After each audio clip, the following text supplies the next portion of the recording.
Welcome r/Prorevenge. Ended Mill's career after she ruined our lives.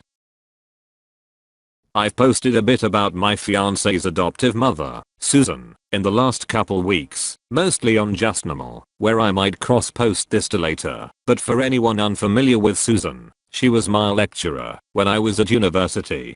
Susan hated that I was dating her adopted son, biological nephew, since she found out about us. When we first told her we were dating, she tried to kill me via allergy. Another story for another day. And after she found out I was pregnant, she stalked us, impersonated me, and broke into our flat. And that's just the tip of the iceberg. She made our lives hell, to the extent where we no longer felt safe in our own home, and my fiance and I had to move across the country to escape her. We've been living in our new place for a little under a week. The baby is due in a couple of months and everything is mostly ready. We've deactivated our social media, created new emails, and changed our numbers. Only a few friends and relatives from the town she lives in, which we left, have our new numbers. We had to leave our entire lives, and everyone we knew and loved behind, while I was 7 months pregnant, because we couldn't trust her around our baby.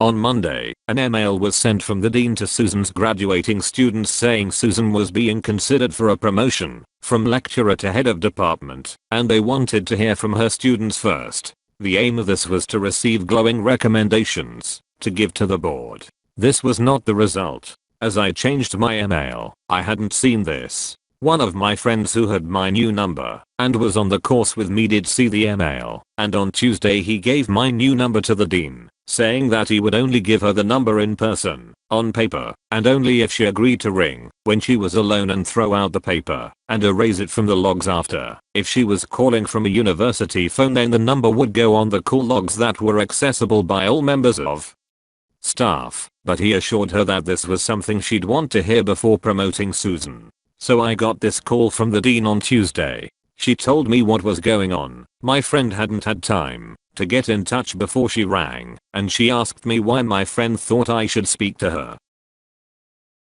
I told her everything. I started 2 years ago, when I met Susan's son, the man who would become my fiance and the father of my child. I told her about Susan poisoning me via allergy, after finding out about me and her son, and the EpiPen incident. I told her about the outside of class harassment I received post-pregnancy announcement, impersonating me, crashing GP appointments, breaking in, etc. I told her about the in-class harassment, telling me to break up with my fiance, stopping lectures until I left, throwing out my food and drink, trying to reschedule exams, and more. I told her about the last time I saw Susan in person, when she tried to hit me, while I was 7 months pregnant with her grandchild. I told her about having to move away. I was careful not to give a location or distance, and filing a restraining order to escape Susan. I thought the uni were made aware of the row, but apparently not.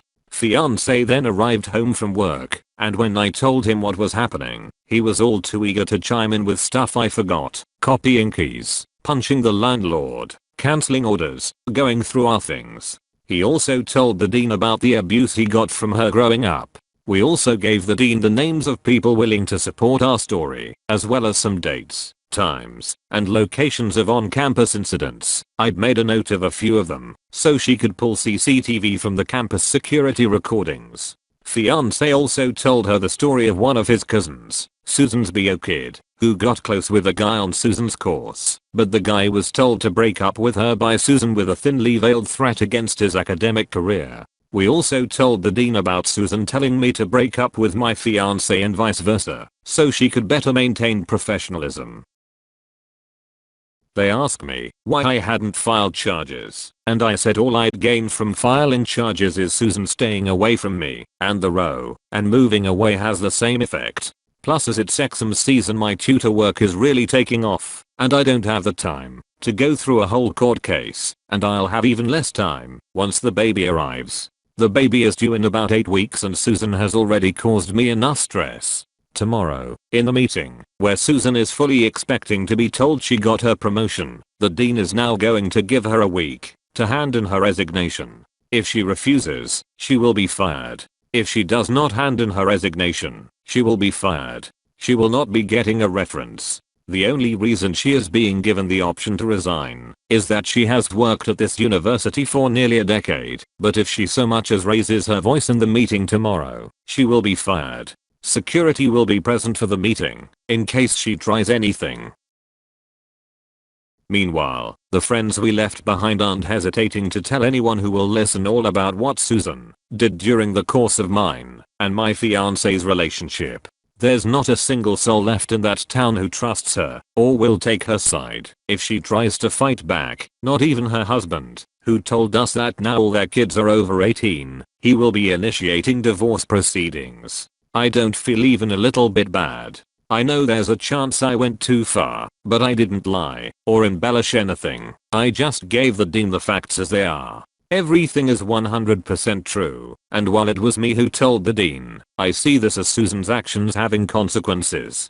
Susan has more than enough money to pay for herself for the foreseeable future. She owns her home. Her husband's name is not on the deed, and she bought it before they got married, so she will get the house in the divorce as it's not technically a shared asset or one acquired during their marriage. She will have a roof over her head and money in her bank account, and if she wanted to she could get another job.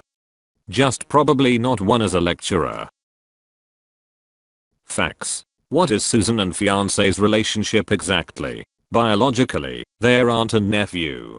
Fiance's parents were in and out of his life a lot growing up, and when they were out of his life they'd leave him at Susan's place, and when he was 14 they left for good, at which point Susan said she'd adopted him. Fiance has never seen proof of this, but she refers to herself as his mother and to him as her son. What is the EpiPen/poisoning accident? I'm severely allergic to peppercorn, as in salt and pepper, and shortly after Susan found out we were dating and asked us to break up, she then invited us to dinner to apologize. I offered to cook as I had my pepper allergy to work around, and she insisted on cooking. Fiance also reminded her of the pepper allergy, as did his uncle/her husband. She cooked pepper-crusted turkey. Susan insisted it was a palate issue and I needed to stop being fussy. I didn't eat it, but due to my proximity to a giant lump of cracked and cooked pepper combined with the severity of my allergy, I was sat at the table with the turkey right in front of me. I wound up inhaling enough that I began to violently cough and felt lightheaded. Fiance went to get me water while I went for my EpiPen. I couldn't open it, and Susan took it off me. I pointed to where she should administer it, and instead of doing that she asked me if I was sure about not breaking up with fiance. Uncle arrived, saw what was happening, called fiance into the room, and between them, they got my EpiPen, administered it, and drove me to R&D. To this day, Susan insists that no one is allergic to pepper. I'm just fussy, and even though I should have pressed charges at the time, not only was she still my lecturer, but law enforcement says that being stupid isn't a crime. What the hell is going on with the faculty? At my uni there are visiting, part-time, lecturers, referred to as junior lecturers. Then there's full-time lecturers who are referred to as senior lecturers. Then there's the head of department. This is not a rotating position. Each position comes with a pay bump, and the head of department runs the compulsory module each year. The head of department, once appointed, is the head of department until they resign, are fired or retire. Why was the dean so transparent? From what the dean told us, it's a health and safety issue as well as a legal one. Susan has proved to us that she's a threat to our safety and well-being. We proved that to the dean with testimony and evidence, and now if the dean gets rid of Susan, Susan could go after us. The dean needs to keep us in the loop in case this happens so the uni isn't liable in case Susan comes after us. How was this all done so quickly? I think they wanted it sorted quickly and quietly. They need to announce the new head of department soon, and they had a few options, but Susan was the front runner. The MLI didn't see sounds like it extended to all candidates, so if former students had any thoughts on the other two options they were free to email about them too. But when my friend saw that Susan was an option, he took matters into his own hands as he knew about everything she'd done. I will admit to guessing and filling in the blanks here, and with the other uni stuff, but the dean didn't explain everything to us, so a lot of stuff me and fiance are trying to fill in the gaps between us. Why no police? The same reasons we listed above. Between the baby, the move, and the new job, we have no free time. We think that the row and moving will be enough to keep her away, but if she comes near us again we've agreed to contact the police and see through the court case, but with all the shit going on we don't have time. We were also told, when we were first asked about court, that if she fought us her lawyer would have the right to cross-examine us, and for that to happen we would need to be in the courtroom. Whether this happens before or after the baby is born, we don't want to even be in the same town as her right now, let alone in the same courtroom. Regardless of security, we wouldn't feel safe. Won't Susan blame you for all this? She'd blame us for this, even if we had nothing to do with it. We are preparing as if she's going to knock on our front door any second and ask where we went, and because of this, we have no less than 4 separate backup plans in case something does happen. When I said she had money to support herself, she does, but she doesn't have pie money or money to travel all over the place searching for us.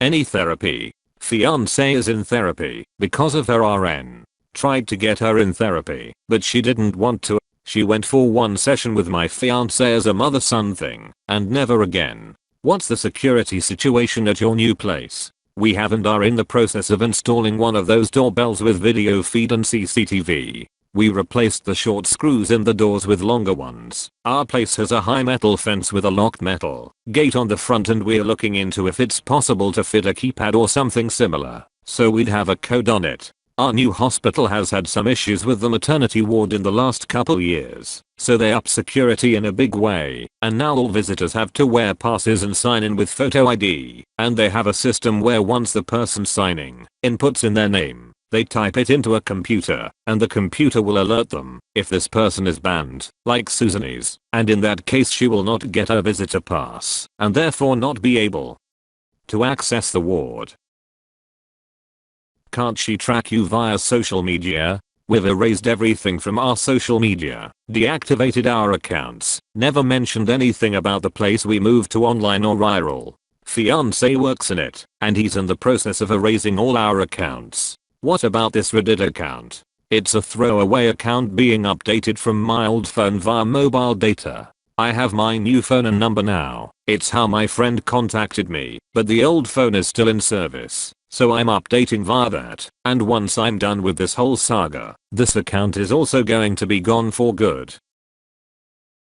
Final update. The dean said the firing was happening last week. She said that if Susan didn't present as a danger to us to her, if Susan lost her cool and yelled something like this is all her fault, then the dean couldn't break confidentiality, and as we've not heard from her since, we can only assume that she took it well, or as well as possible. We've read your comments / replied, and we are talked and done some thinking, and we've agreed to look into legal options. We are still not totally sure about pursuing a court case, but we realize that Susan isn't just going to let this go, and she won't be willing to just leave us alone. We also weren't informed that the row would have our address, and my fiancé was also hesitant, because despite her actions, Susan did, for the most part, raise him. We looked into it, and it doesn't look like she actually adopted him, so that's something. We are gathering all the evidence we have against her, plus anything the dean, landlord, or anyone else still has, and we are meeting a lawyer later this week as we agree that our personal safety and the safety of our child should come first.